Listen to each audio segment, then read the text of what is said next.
comes to chicken, I'm your guy.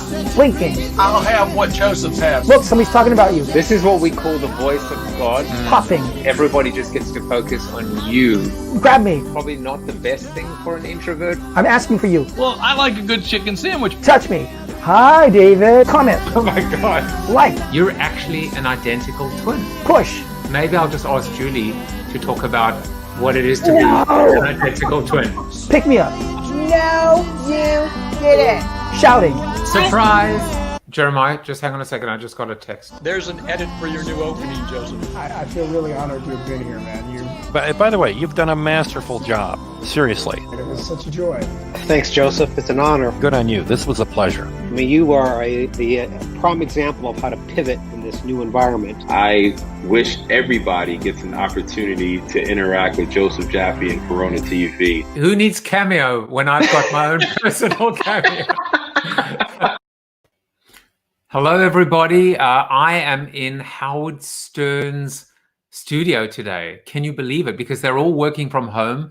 And so I smuggled myself into the building to actually stream live from the King of All Media studio. I am, this is like a dream for me because my wife actually says to me that I must mention him once every single episode. And why not? Because he truly is an innovator, as is my guest today, as is the company that she works for. We're talking about Pandora. We're talking about Sirius XM. We're talking about audio. We're talking about music. We're talking about theater of the mind. It's going to be an awesome show. Leslie says she's looking forward to it, as am I. And of course, Tom Morris is here. It's Monday, so he better be here, present, ready, and eager. I'm ready, willing, and able. I'm ready to put my cards on the table. So it's going to be a good show. And I'm just, as always, just really happy that you would spend some time with me. I saw this the other day. I get basically all of my little jokes now from my mom. I think she posted this. Sometimes I wonder if all of this is happening because I didn't forward that message to 10 other people. I'm sorry. It's all my fault. I sent it to 9 people. I should have sent it to 10. My bad. Steve Woodruff is here. Let's do this. And it's his birthday. So happy birthday, Steve. We'll get back to you in a moment.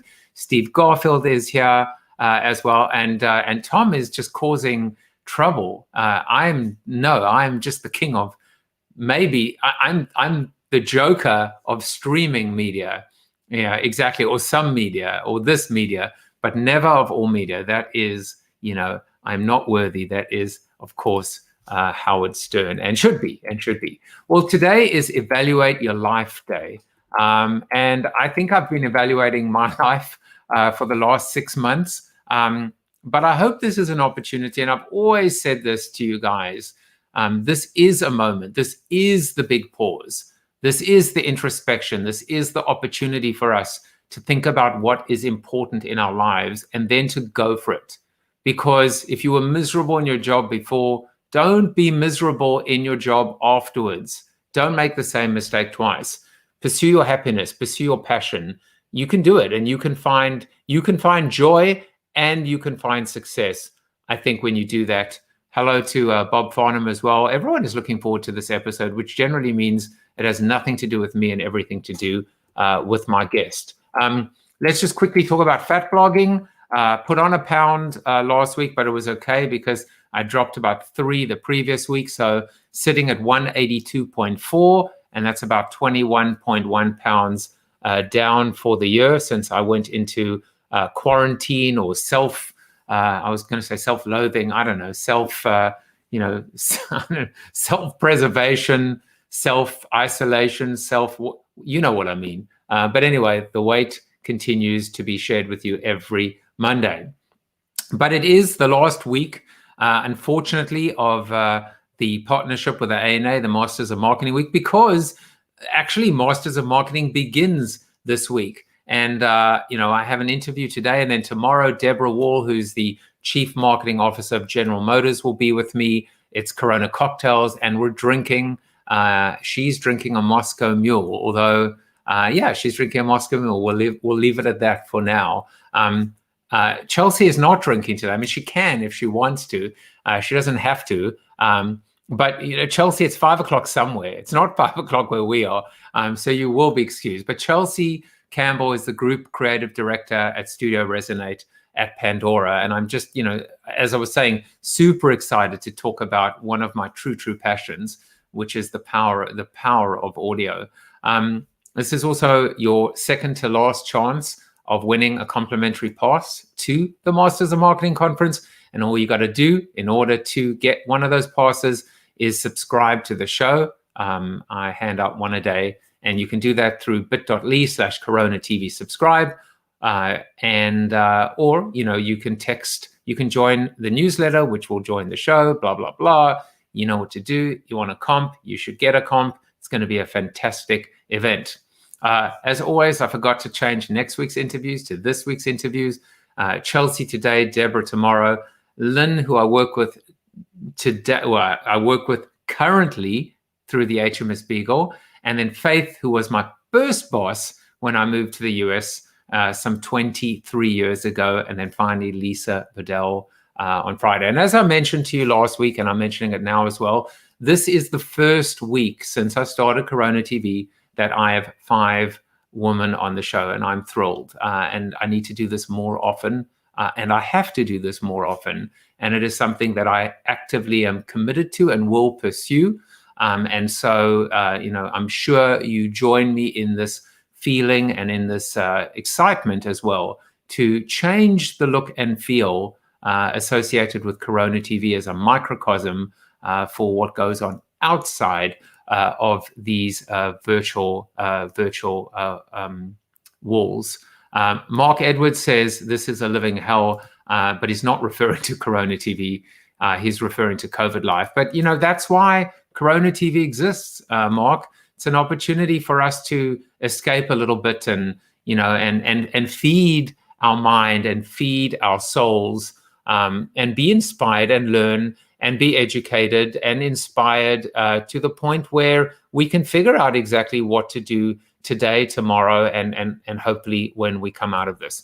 Well, let's very quickly go through birthdays because there are a whole bunch of them. I'm just going to highlight some of the previous guests on the show. Ian Altman, Augie Ray, so many previous guests. Let's see as I go through it. As I mentioned, Steve Woodruff, who's watching right now, GM O'Connell, the founder of Modem Media, Matt Freeman, who I knew through DDB, and then today, Tanya Adleta, who was on the show as well. So many previous guests are having birthdays over the weekend. And then, of course, let's just go very, very quickly through my LinkedIn contacts. I'll just call out 1 or 2 people: Charisse, Tom, Paul, Bradley. Happy birthday, guys. Well, let's get into the seated soliloquy, which, of course, is all about audio. And I'm actually going to do something which I think is pretty cool. I'm going to do a reading. So this is my first book. It was called Life After the 30-Second Spot. I wrote it in 2004. Look at me, I'm holding it because it's my baby. I wrote it in 2004. It was published in 2005. And so what I'm going to read to you today is from chapter 19, I believe, and it's called Music, Mobile, and Things That Make You Go, if you remember, don't cheat. Put in the comments, do you know who the band is that put out the song Things That Make You Go, So that's just a little question as well. But I wrote this in 2004. It was published in 2005. It's about music. It's about mobile. And let's see if I was right or wrong, on the money, off base, etc. Let's face it. Home is no longer a sanctuary. It is a cluttered playground for annoying marketers. Consumers have blatantly voiced their disapproval by using anti-spyware applications, pop-up blockers, do not call lists, and TiVo. At work, the situation is a lot less cluttered, and besides the muted television in the corner of the cafeteria and the restroom reading material, the internet really does rule the roost. However, the cubicle at work is not exactly the time or place to consume media, other than what I call moments of truth. Pre-work, bagel time, lunch hour, and pre-home, just the time when clients typically start calling with last-minute requests. The environment on the road is one of those underused opportunities that are substantial in terms of both quantity, length of time, and quality captive audiences. This new era is being heralded by Howard Stern. And like his subject matter, pun intended, he is often first to seize and even create a new category and a subsequent new wave of growth. Stern's announcement that he had signed with Sirius and effectively thumbed his nose at Michael Powell's FCC was without question one of the biggest media news items I have ever witnessed. It signifies the beginning of the end for commercial endorsed free radio content, and it is not that different from network television's woes. In the face of this, marketers will, of course, grip their security blankets even tighter and, in a woefully inadequate display of bravado, will repeat the song and dance with which they greeted TiVo. Satellite radio has no critical mass. People won't pay for it. Blah, blah, blah.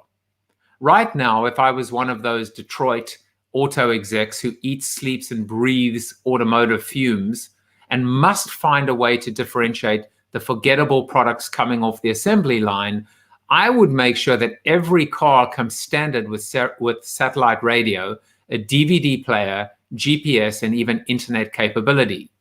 So, marketers, tell me now how you feel about consumers adopting satellite radio. Well, clearly I was completely wrong. And, satellite radio was just a fad and a blip. Oh, well, can't be right all the time. But someone who is right most of the time, if not all the time, is my guest today, Chelsea Campbell. And let me just give you a little bit of background on Chelsea. Chelsea is Group Creative Director at Studio Resonate at Pandora. Her skills span across the connected disciplines of audio, advertising, strategy, and design. After a decade on the agency side, Chelsea joined Pandora to help agency and client partners develop their audio creative and improve the listener advertising experience on the platform. And I'm pleased to welcome her today. Welcome, Chelsea. Thank you, Joseph. So happy to be here. Thanks for having me. So I just read to you something that I wrote in 2004. Can you believe it? 16 years ago. And some of the things like a DVD player in the car, I'm sure there are people watching going, what's a DVD? But it's kind of interesting to see how, I would say, on the money it was. It's aged very, very well. And you should be really proud of that. I think it was so resonant. Two things shone out to me. The first one was you were talking about those uninterrupted or uninterruptible moments at the office.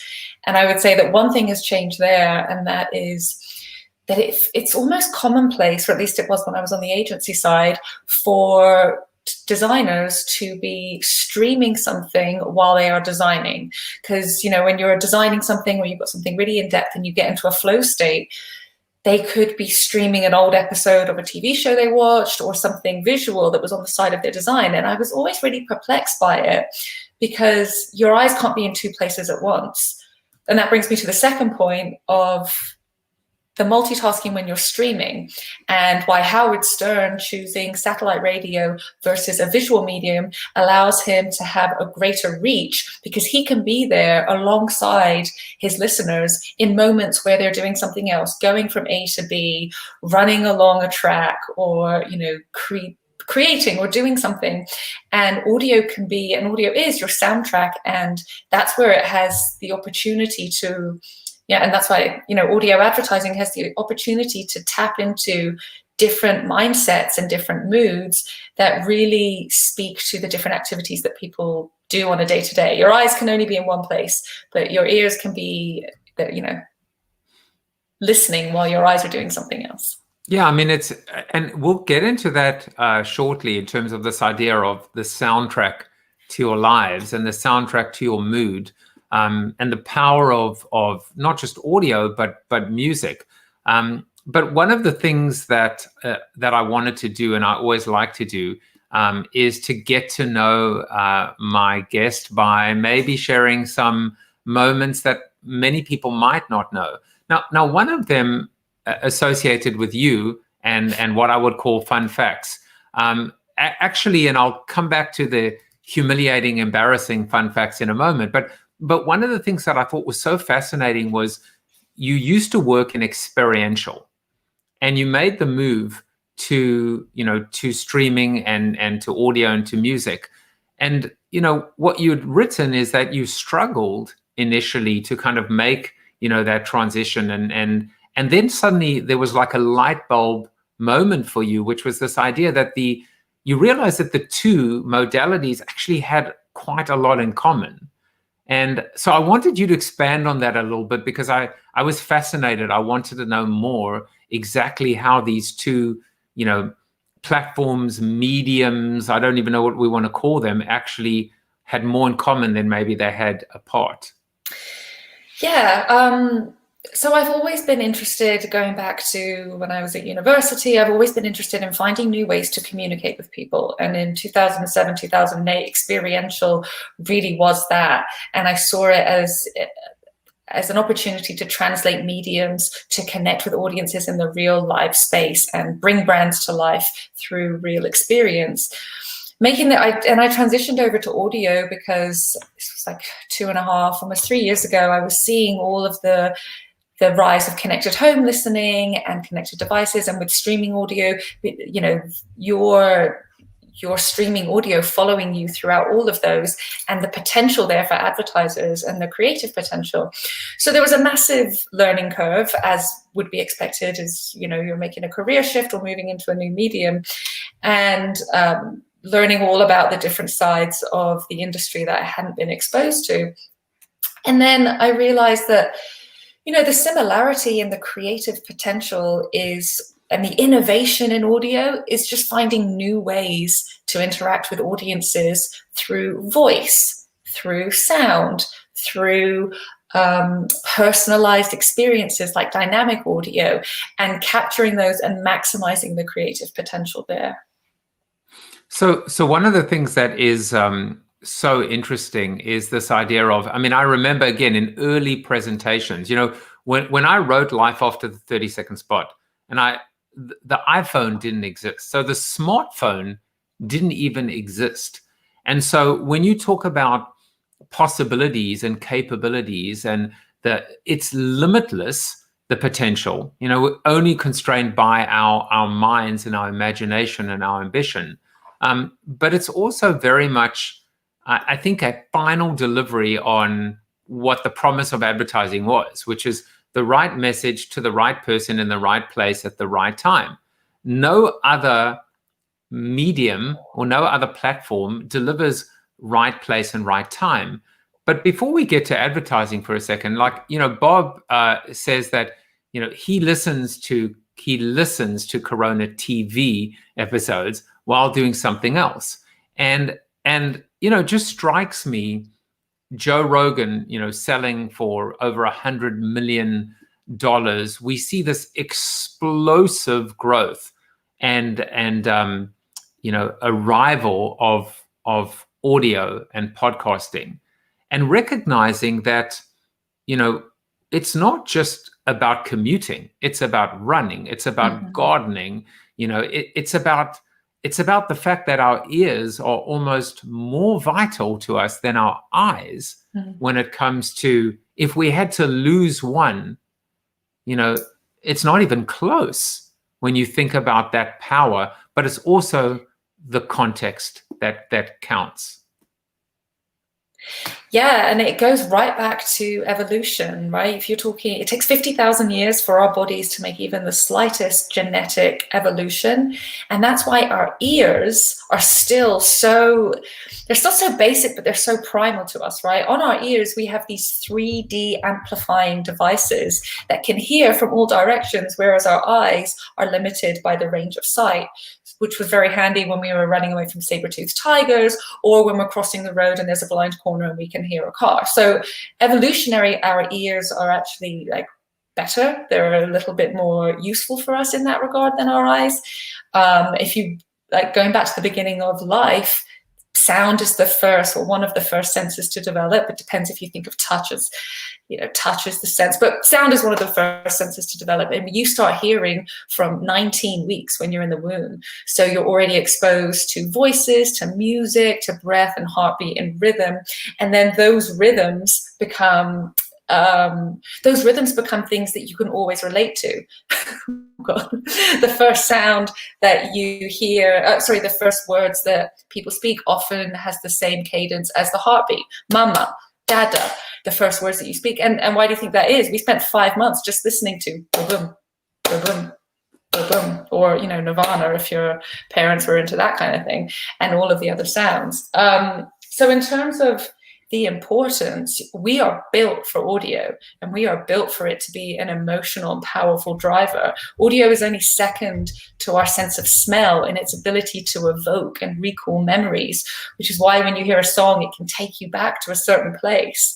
And in that regard, if you think about how much more emotion you can communicate with sound, like if somebody's listening to me, they could hear me get really excited. They could hear me get really sad. If I'm on mute, it's sort of limited. And there was actually a Yale study done a few years ago that found that we communicate more emotions through our voice than through our visuals.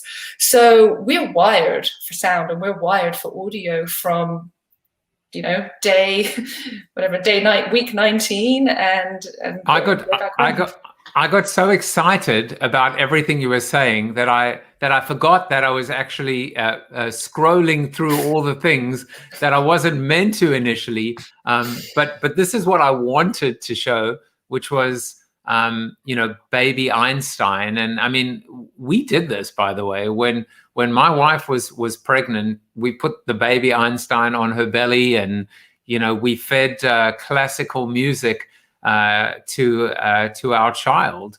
And I just remember it. I remember for our first two kids, who now do not like classical music at all, but they're very intelligent. But I think I got this insight and other insights from this amazing thing. Now I'm working backwards on your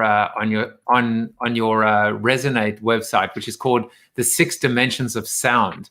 I found this to be absolutely fascinating, and I really, really encourage everyone to go to your website and listen or move around, because it's interactive. I just sat back and listened to all these beautiful little anecdotes. One of them, and then I'm going to ask you to just talk about it a little bit, was this idea that the music that is playing when you eat chocolate determines whether the chocolate tastes bitter or sweet. It was fascinating. Loved it. Oh, let's talk about cross-modalism. It's so interesting. Yeah, so cross-modalism. And just to go back on your point, I'm sure your children are gifted and brilliant because of baby Einstein as well as your parenting skills. But if you do have any more, one study has proven that the music they're exposed to, it just matters that they're listening to music. So you can play Metallica or Mozart for your next one if you're going down that road, and it will be just as effective. All I'm thinking in my mind is a certain Cardi B song right now, but we'll just I would not recommend that at all. But yeah, talk a little bit about, talk about some of these. And by the way, I love what you guys have done. I mean, we're working backwards in a kind of cool way because it's non-linear. But this studio of yours, I love how you guys are leading through thought leadership. I've always felt that it's it is a B2B best practice. It's a trade marketing best practice, which is, rather than sell and hit people over the head, you're just providing so much intelligence and food for thought. So that's why, pick one of those, pick one of those bubbles and tell us something we didn't already know. Yeah, well, I'll go into cross-modalism because it is really interesting, which was what you were talking about with the chocolate experiment. So essentially, cross-modalism is where your brain takes one sensory input and kind of interprets it through a different sense. So the easiest way to think about this is if you have a favorite film or a favorite movie trailer that you've seen hundreds of times, but then you see it with a different musical soundtrack, and it can completely change the whole way that you interpret the film, because the sound and the visual combine together to how your brain interprets it. And we can play with it with the way sound can influence our taste buds. So it's essentially kind of forcing an element of synesthesia. And you can take one chocolate, taste it twice with two different soundtracks, and it tastes completely different. I did the experiment, obviously knowing what I was doing, and I was just totally swept away. There have been a couple of commercial examples where this is brought to life. Sainsbury's, supermarket chain in the UK, they have a line of cheeses that have a QR code on them, and there are different sounds that you can listen to when you're listening to the cheese. When you're eating the cheese. That was a Freudian slip. But I think, if you do want to go and have a little cross-modal experiment, pop your headphones on, because the more immersive you can get with both of the sensory inputs, the more pronounced that you will feel it. Now, there's also, of course, we've heard and seen a lot of research about I think people that are on the spectrum, on the autism spectrum, how they can see, they can see sounds and they can hear colors, and this fusion in a way happening.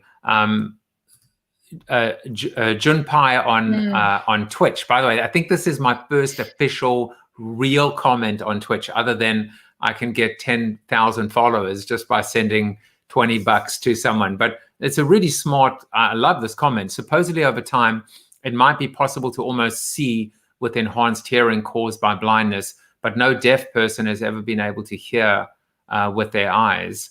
I think that kind of feeds into what you were saying in terms of the, muting, etc. And Tom says the importance of hearing. You can't see around a corner, but you can hear around it. So it's interesting how we can bend time and navigate, and just how powerful our ears are, our primal ears are.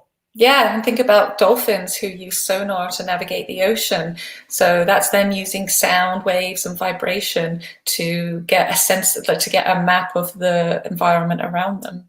Okay, I've got one more example, because you can tell that I've been immersed in Pandora all day today.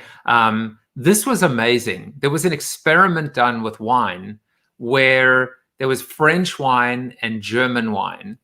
And when French music was on in the store, not surprisingly, 70% of sales were French wine.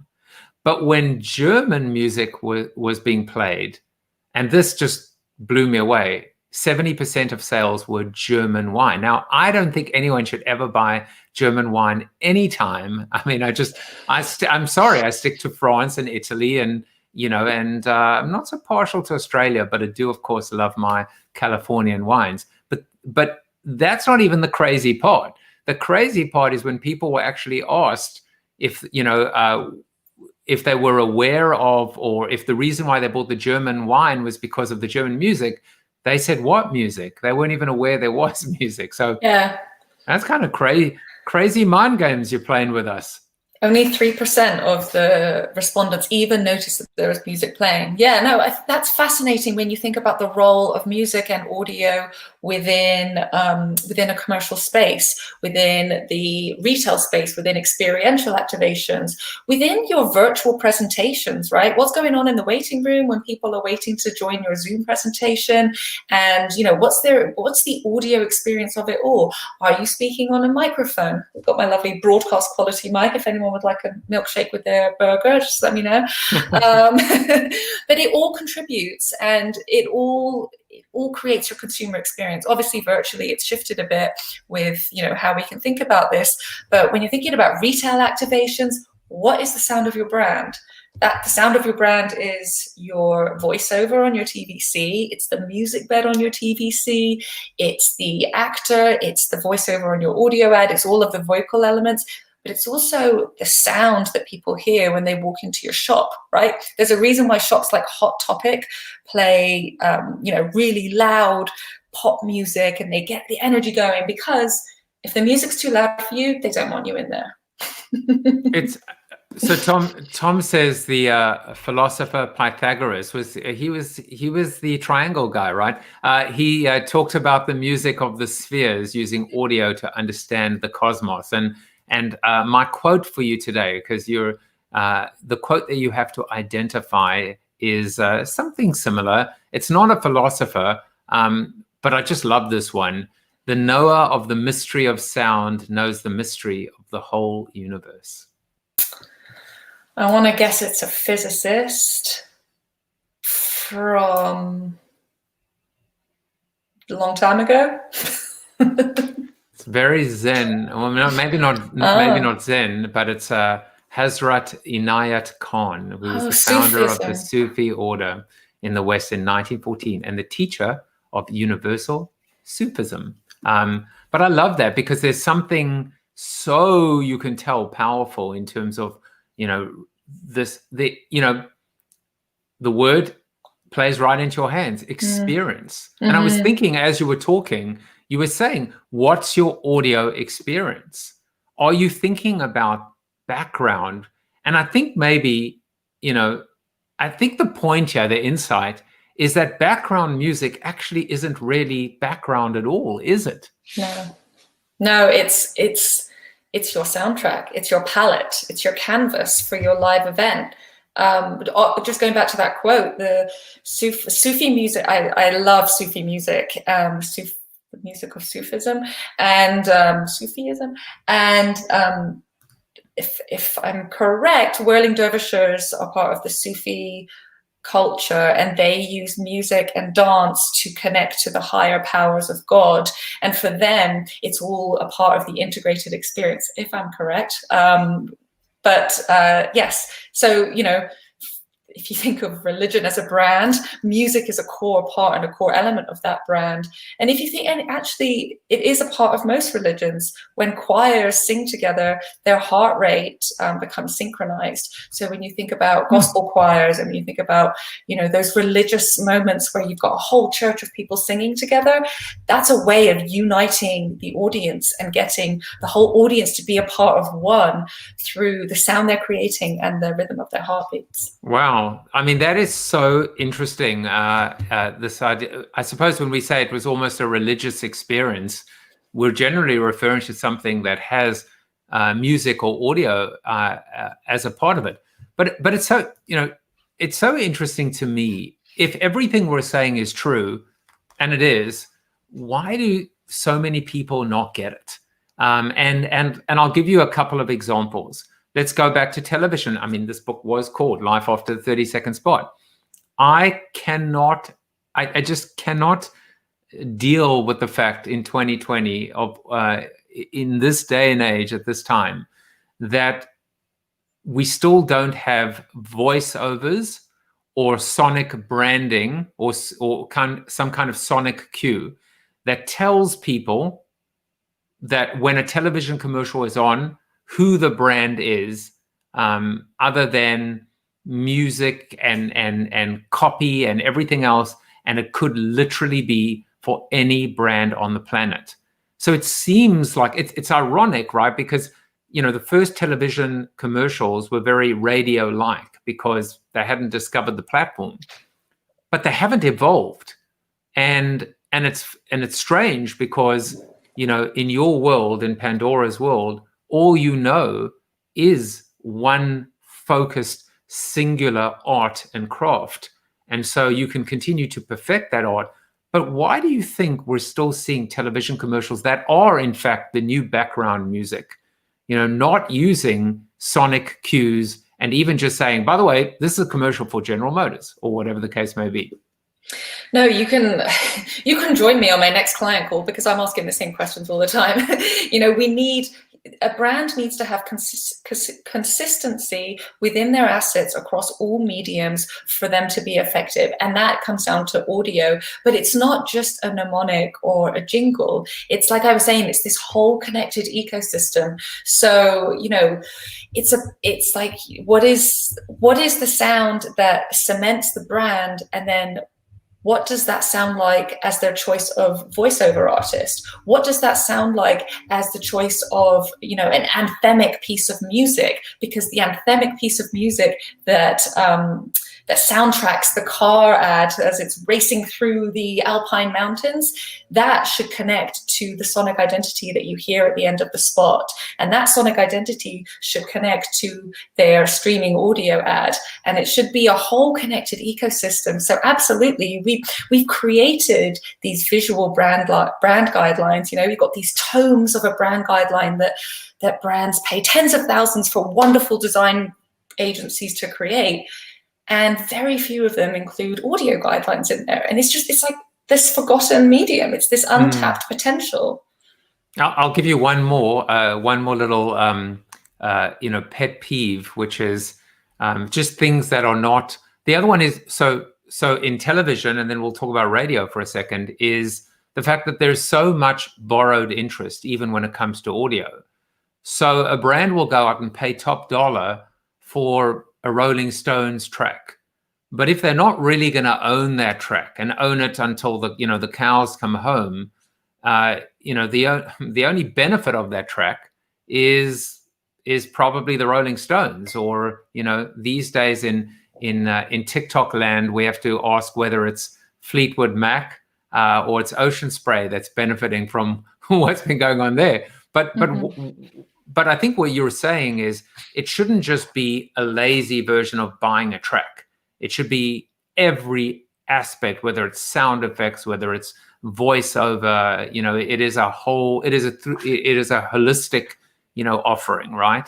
Yeah, no, you get it totally. It is building equity within assets that you own in perpetuity. You own the publishing rights, you own the writing rights, and you build that equity over time. Using a Rolling Stones track, or in the case of Esurance, using a Chet Atkins Grammy award-winning song can be wonderful for immediate recognition, but it's a pain in the bum when you've got to keep paying those royalty rights over time, and you realize you've built all of this ownable equity in something that isn't yours, and if you choose to stop paying for it, you've wasted it, right? With people like MasterCard, who are always being hailed as doing the right thing right now in terms of sonic identity, they've created a library of assets. They've created a bunch of different sonic identities that show up differently in different regions, that have different musical preferences. And then they've created a suite of songs and a soundtrack of music that complements all of those assets, so that when you go into one of those experiential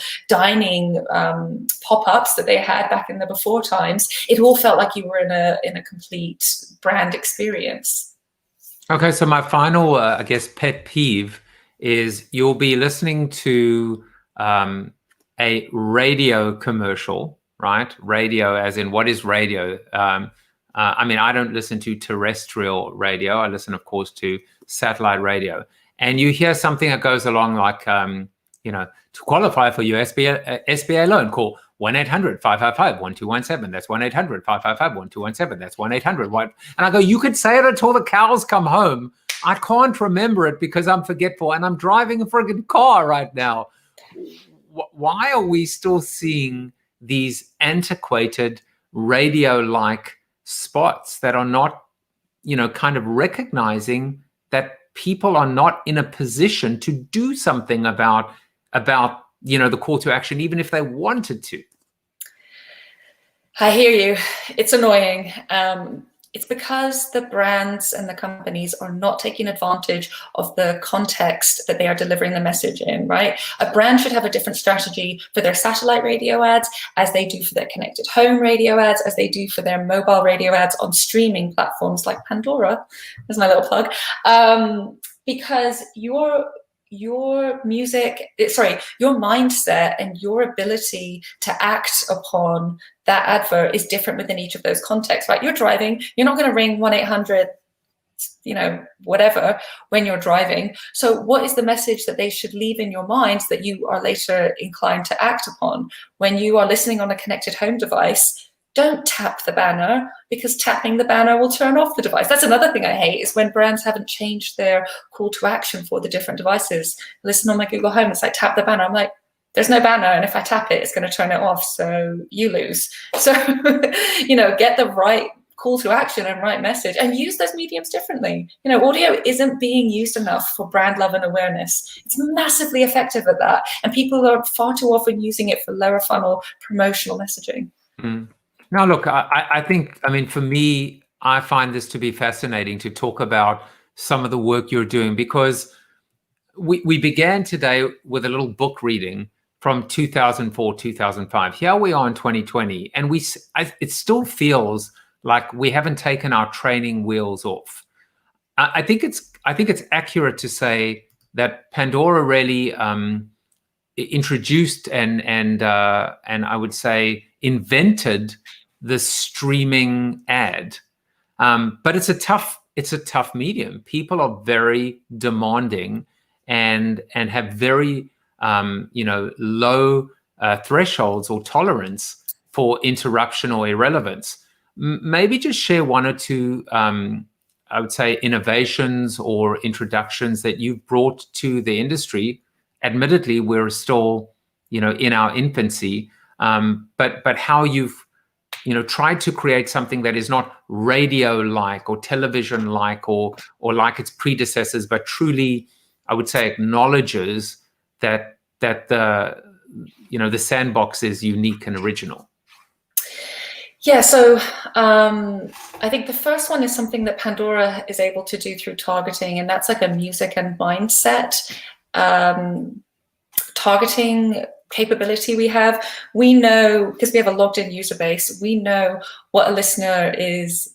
Obviously, we know what they're listening to, but we can also infer what activity is taking place. So we're able to target listeners with a certain mindset. If someone puts on a Pandora cleaning radio station, we're pretty darn sure that they're going to be cleaning. But there are other ways that we can also infer based on different data signals that we have access to. So we are able to get that contextually relevant message to the right listener for where they are in their day. Terrestrial radio doesn't know if you're listening on your wind up in the kitchen or listening in the car, so they're going to deliver you the same message anyway. And so with streaming audio, you can go deeper on the context, and that's what I love about it.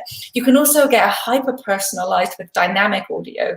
So dynamic ads are ads that are delivered in real time, and they take and they respond to a bunch of data signals, first party and third party, that we have access to, data signals, so that we can get hyper personalized, right? If I'm listening in New York and it's a rainy day and I'm listening in the afternoon, I can get a very different message from a sunny Saturday morning. And if you think about how your brand how people are thinking about your brand at different times of the day and at different days of the week, coffee, alcohol, travel, so many different categories. Like people, you should be tapping into the mindset of the listener for that. Well, I got another twitch. So clearly the show description must have connected with, there's an interesting little context matcher, but Ghost Floof says, a lot of companies simply have one philosophy: I don't care whether you're driving or skiing or swimming or clubbing, drunk or sober. If I can get you to listen to my ad for 2 seconds, I get monies. Well, this is a consumer response, and this is a show that's about hope, positivity, optimism, and if there's time left over, a little bit of marketing. But it's true. Like, consumers are saying, you don't know me, you don't care who I am, and that doesn't help to build trust. At the end of the day, it doesn't help to build that consistency. And, this is a show about the time that we're living in and the coronavirus and its, impact on us as consumers, right? At the beginning of all this, there was very little choice of what we could purchase, what was available on the shelf, what we had access to. We're seeing now that people are going back to the brands that they trust, and they're going back to the brand. We've seen a massively important and not yet over social movement this year. Consumers, especially millennial and Gen Z and those younger consumers who are taking more and more, of the buying power share, they are going to the brands that give a, can I swear? Yes. They're going to the brands that give a shit about their audiences. They're going to the brands that give a shit about the racial injustice in the world right now. And they're going to the brands that support the causes that they care about. And so yeah, some brands, they just want they want any impression, but I don't think that those are the ones that are going to last through this. Well, I mean, you can even look, by the way, at, but considering my hero is Howard Stern, you definitely can swear. But I think it's also, I mean, even Corona TV exists, it was a show born in a pandemic, and recognizing, well, what is the form, right? What is the format? Is it video? Is it audio? Is it streaming? Is it, is it comments? It's all of the above, but ultimately the key is to respect your audience and respect your community, and put yourself in their shoes, in order to empathize with them. And that's how you build that kind of relationship. But yet it's evolving all the time as the show has evolved. So I really do appreciate some of the stuff. Seth says I think he's just registered brands that give a shit. Is it just like a white canvas, Seth? Or are there any logos there? Maybe some Sonic logos as well. Leslie says she really likes and appreciates the perspective of audio radio needing to be an important ad asset for branding objectives. Certainly.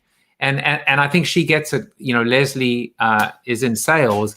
I think she gets the fact that as always, it must frustrate you to no end, Chelsea, how many, companies might be coming to you and just wanting that promotional, that quick hit, that quick conversion, as opposed to recognizing the bigger picture, the long game, right? Yeah, and there are companies that just want a 15-second spot or a 30-second spot, and then there's a really interesting segment of brands that are out there, and they see the importance of having a sonic identity, and they see what the difference it can make to have a sonic footprint, but they just want you to create a quick little asset. It's like, when you go to a designer, can you just make me a quick logo? It's like, oh, you want the quick logos. I was working on the slow logos. There is no such thing, in my perspective, as a quick little logo, unless you already have something that needs revamping. And it's the same with a sonic identity. If you're doing it properly, we do it with a lot of, our director of sonic strategy has a background in psychology. So we do it with this whole psychological testing and assessment. And, we work with, archetypes. We work with archetypal framing, and we really go at it from a scientific and objective perspective, especially through testing, so that it's not just a quick little sonic logo. It's a really considered and well thought out process. So I want to segue to something that I think will feed also into one of your fun facts, which people probably saw because I didn't realize it was on the screen. But you wrote this article, and you're right. This is a show that was born in a global pandemic, but it isn't about the pandemic. It's about humanity.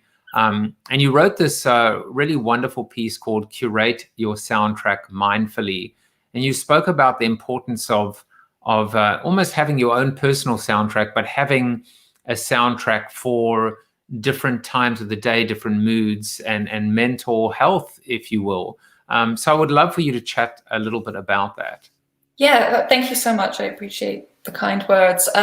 So I wrote this in April, and if you remember back in April, we were all still getting our heads around work from home and what it means to create an office within your home and within the playroom, the daycare, the clubhouse, all of the different spaces that our home, the bar, the restaurant, all the different spaces our home had to be. And it was in response to a couple of conversations where people were getting frustrated.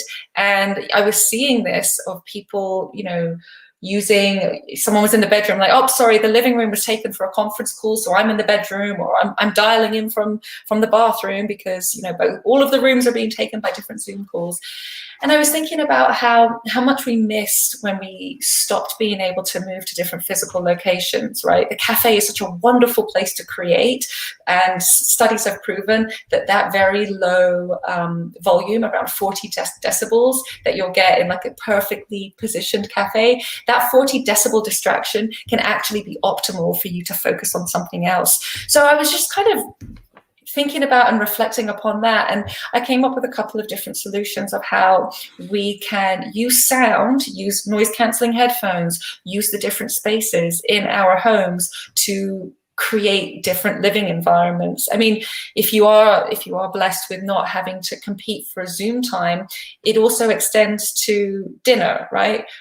I've cooked more meals over the last 7 months, as everyone has probably, than ever before. And dinner can get a little boring when it's like, all right, I'm cooking the same things, or I need something to change it up. So I started, this sounds kind of pretentious, but I started listening to music from the region of the cuisine that my meal was most akin to kind of create a bit more of an experience on a Friday night, if I was putting a bit more preparation and time, and maybe I had some wine to go with it. All right, the wine's from Italy. I'm going to eat pasta, and I'm going to listen to some like Italian music to really make this feel like it's a whole experience. Well, I jumped off the screen for a second. That's what I call the voice of God mode. The voice of God mode. No, but I think there's something like deeply profound in this idea that you almost need, at least during this pandemic, that each room should have its own lighting and should have its own ambience and should have its own theme and should have its own soundtrack, whether it's music or whether it's white noise. That if it's true about chocolates, then it has to be true about variety, diversity, and being able to, give ourselves that mix. Otherwise, things can become so monotonous, because I mean, we don't all have a yoga teacher, right? That's just, I've had to figure out a way that you're a certified yoga teacher. Yeah. I am. When that flashed up earlier, I just thought for a second and I thought I was naked. And I was like, well, that's a bit risque there, Joseph. Yeah, well, I mean, glad to see she's got clothes on. Well, I think the person might have been naked, but you weren't. No, I wasn't. From here to here, you're okay. Yeah, that's safe for work. But if you don't have, but music is the ultimate yoga teacher or yoga instructor, right? It is, yeah. And you make a good point. When your bedroom is the place you sleep, the place you share with your partner, the place that you work, because that's where your desk is, and the place that you do yoga, you've got to change that energy up a bit in between all of those things, because there could be a lot of blurring and that's not healthy. So do you have a special little lamp on your desk, and do you put your noise cancelling headphones on?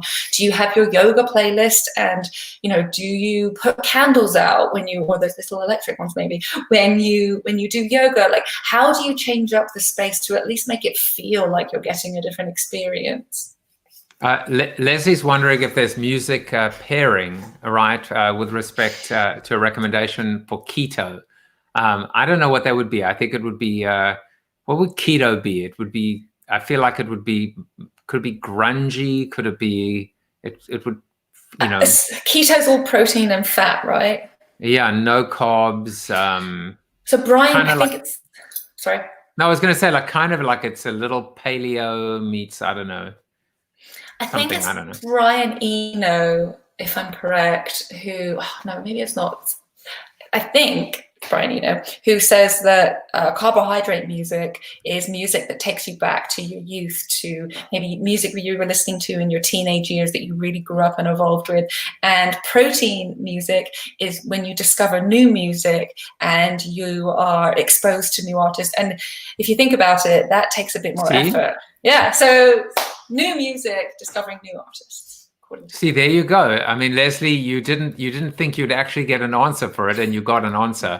And by the way, Tom said that they use Pandora to help a loved cat recover from cancer surgery and chemo with classical music, which we now call forever chemo music. So, wow. That's how about lovely. That? Music for cats is a real thing. I feel I love this conversation insofar that we jumped around and I was thinking at the beginning, should I just have switched if I'd been more of a risk taker, which I am, I would have said, you know what, let's just turn our cameras off and let's do a streaming video show where we're just listening. But of course, there is the audio version of it, and people will do that. I think these are exciting times. We're seeing one of the hottest apps right now is Clubhouse, and how people are. It just feels like 2005 call. They want their IRC chat back or something. It's just funny how what's old is new again, and how people are really just exploring something that I think you believe in, which is this idea that audio, is the new social. So these are very cool times, and maybe we can discuss that in the after show, because we're running out of time. But I think what we can do now is segue into our special ANA. You see how everything just changes. I need a sonic branding, indication that I've changed into the, instead of just doing that. But yeah, let's talk a little bit about the presentation that you're giving. I think it's you and Roger, right? Yes, Roger is one of the co-founders of Studio Resonate. So we're giving a presentation on Thursday morning, and it's about audio-first creative innovation, as you can see on the screen.